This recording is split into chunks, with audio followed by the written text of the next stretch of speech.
ഖാബിദുൽ അർവാഹ് മലക്ക് അസ്റായീൽ എന്ന് പറയുന്ന മലക്ക് ഏത് നിമിഷം വേണമെങ്കിലും ഈ വഅദ് പറയുന്ന എൻ്റെ മുന്നിൽ പടച്ചവനെ ഇറങ്ങി വരാ, ഈ ഇരിക്കുന്ന നിന്റെ മുമ്പിലേക്ക് കടന്നു വരാ.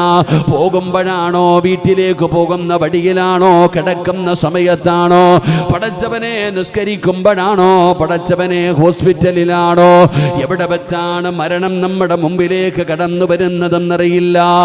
ഏത് നിമിഷവും മരണം നമ്മളിലേക്ക് കടന്നു വരാ.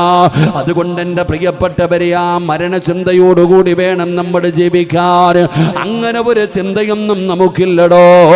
അതാ പലരും പറയുന്നത് ജീവിതം ആസ്വദിക്കാനുള്ളതാ, ജീവിതം സുഖിക്കാനുള്ളതാ എന്ന് പറഞ്ഞുകൊണ്ട് ജീവിതം ആസ്വദിച്ച് നടക്കുന്ന എൻ്റെ പ്രിയപ്പെട്ട സഹോദരാ, ഇടയ്ക്കിടയ്ക്ക് മരണത്തെക്കുറിച്ചും ഓർക്കണേ.